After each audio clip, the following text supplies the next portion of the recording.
Assalamualaikum warahmatullahi wabarakatuh. Salam. Pertemuan ke-10 kali ini akan membahas tentang penanaman modal asing, yaitu dengan Septi Wibowo dan Tetugo Suwarsono. Berikut ialah pengertian penanaman modal asing.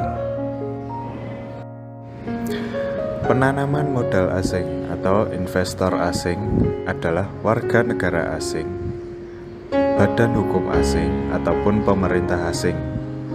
Dengan demikian, tidak hanya badan hukum asing dan pemerintah asing, warga negara asing secara pribadi yang hendak melakukan kegiatan usaha di Indonesia juga wajib untuk mengikuti ketentuan dalam Undang-Undang PMA atau penanaman modal asing dan peraturan pelaksananya, tetapi harus melalui perseroan terbatas.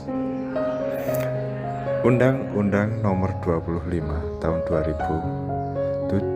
2007 tentang penanaman modal asing.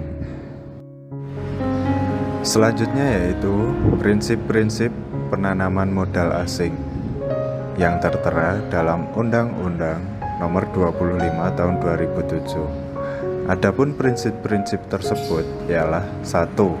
Prinsip kepastian hukum. Kedua, prinsip keterbukaan.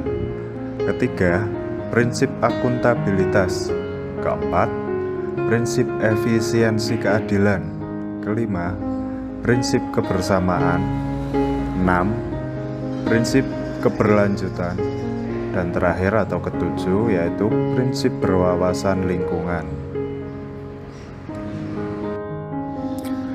Dasar hukum penanaman modal asing yaitu tertera dalam Undang-Undang Nomor 25 Tahun 2007, yaitu 1. Tertera dalam pasal 1 ayat 3 dan 6. 2. Pasal 4 ayat 1. Ketiga, pasal 5 ayat 2 dan 3. Dan keempat, pasal 18 ayat 1, 2, dan 8. Tujuan penanaman modal asing. 1. Menarik arus modal yang signifikan ke suatu negara. Selanjutnya, mendapatkan keuntungan berupa biaya produksi yang rendah, manfaat pajak lokal, dan lain-lain.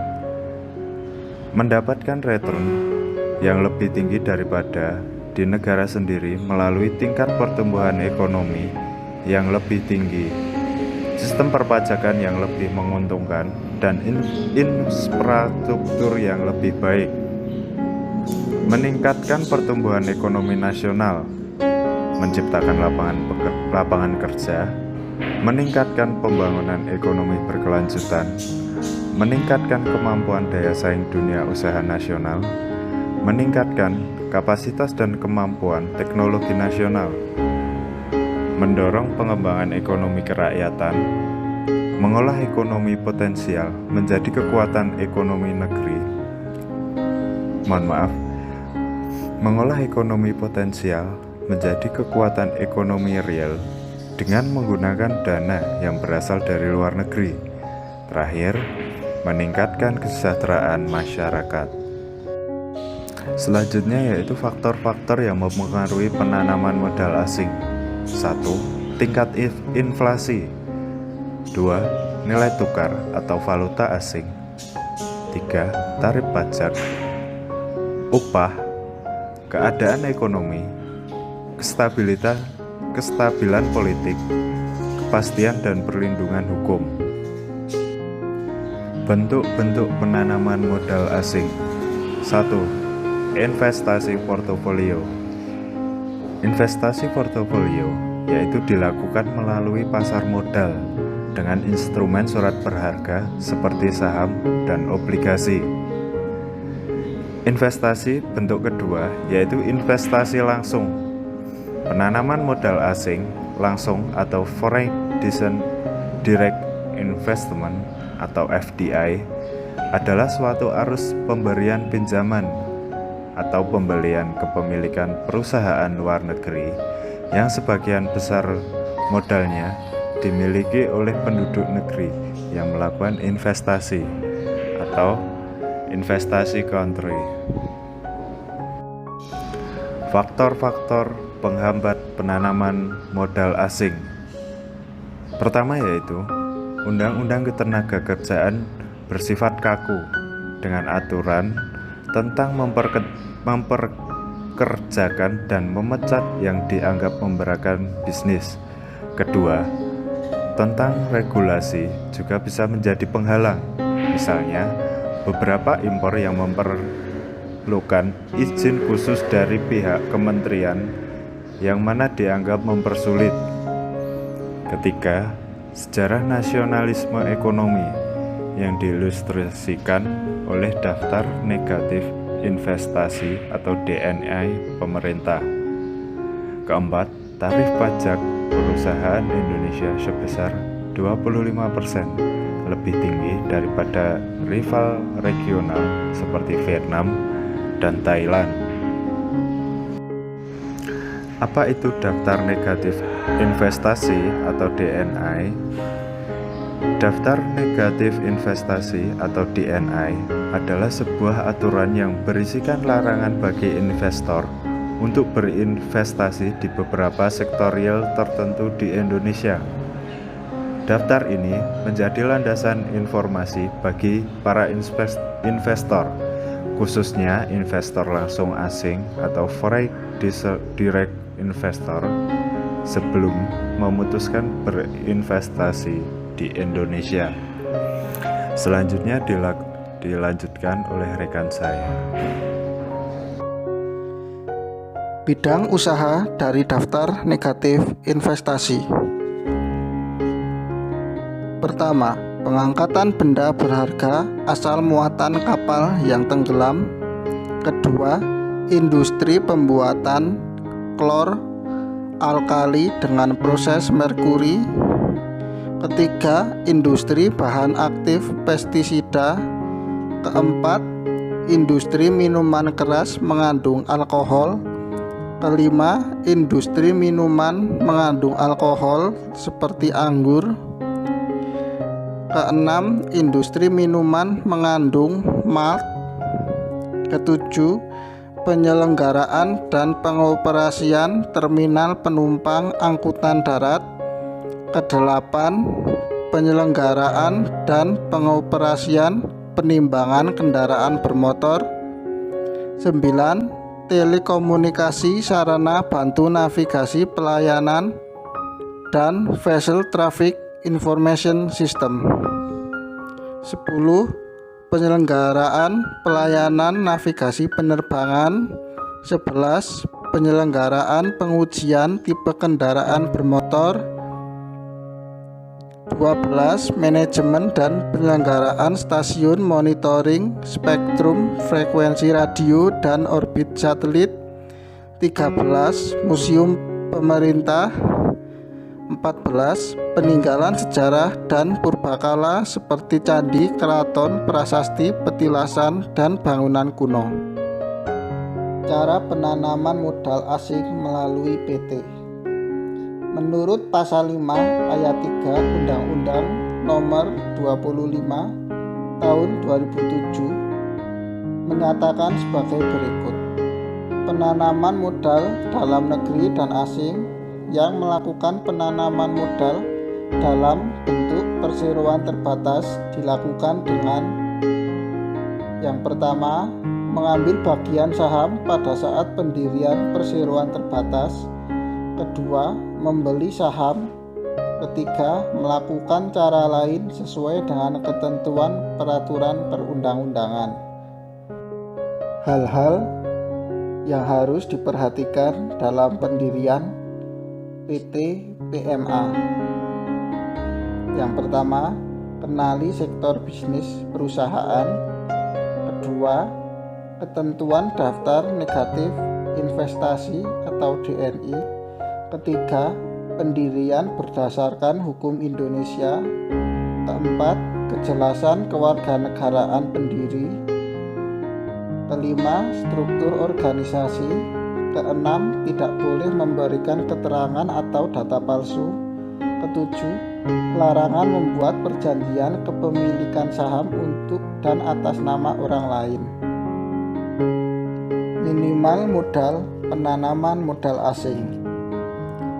Berdasarkan peraturan BKPM nomor 5 tahun 2019 pada pasal 6 ayat 3, yaitu dengan total nilai investasi yang lebih besar dari 10 miliar dengan catatan nilai ini adalah nilai dari nilai tanah dan bangunan sebesar 25% atau minimal sebesar 2 miliar 500 juta menjadi modal ditempatkan sama dengan modal disetor.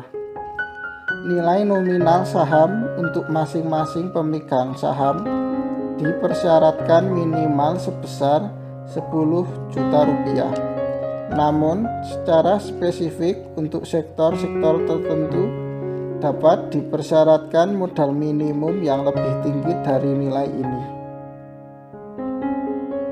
Prosedur pendirian PT PMA. Pertama, pastikan perusahaan Anda telah memiliki kelengkapan pendirian PT pada umumnya. Kedua, untuk dapat mendirikan PT PMA, perusahaan Anda wajib memenuhi persyaratan nilai investasi dan permodalan untuk memperoleh perizinan penanaman modal. Ketiga, memiliki nomor induk berusaha atau NIB dan perizinan berusaha lainnya yang dapat diajukan dengan sistem online single submission atau OSS atau BKPM sesuai dengan sektor bisnis perusahaan. Keempat, lokasi kegiatan berusaha harus sesuai dengan rencana tata ruang nilai setempat. Kelima, melengkapi perizinan khusus lainnya dan dibutuhkan kepada kementerian atau instansi terkait yang bersangkutan dengan sektor perusahaan. Terakhir, dalam hal perusahaan yang telah memiliki izin prinsip, izin investasi, pendaftaran penanaman modal atau izin usaha yang masih berlaku, permohonan layanan perizinan lain yang diperlukan harus mencantumkan NIB sebagai persyaratan. Kelebihan PT PMA di Indonesia berdasarkan UU Penanaman Modal, yaitu pertama, adanya keringanan pajak penghasilan badan melalui pengurangan penghasilan neto sampai tingkat tertentu terhadap jumlah penanaman modal yang dilakukan dalam waktu tertentu. Kedua, pembebasan atau keringanan bea masuk atas impor barang modal, mesin, atau peralatan untuk keperluan produksi yang belum dapat diproduksi di dalam negeri. Ketiga, pembebasan atau keringanan bea masuk bahan baku atau bahan penolong untuk keperluan produksi. Keempat, pembebasan atau penangguhan PPN atas impor barang modal atau mesin atau peralatan untuk keperluan produksi yang belum dapat diproduksi dalam negeri untuk jangka waktu tertentu. Kelima, adanya persamaan hak dan kewajiban dengan PT pada umumnya. Keenam, memiliki kemudahan dalam memperoleh perizinan perusahaan. Ketujuh, pada beberapa sektor tertentu membuka kemungkinan diperbolehkannya investasi asing sebesar 100%. Kekurangan PT PMA di Indonesia. Pertama, membuka kemungkinan peningkatan kuantitas tenaga kerja asing di Indonesia yang menjadi pesaing dari tenaga kerja Indonesia. Kedua, adanya kewajiban pembuatan laporan pajak bulanan. Ketiga, timbulnya kewajiban penyampaian laporan kegiatan penanaman modal atau LKPM apabila perusahaan telah mendapatkan perizinan.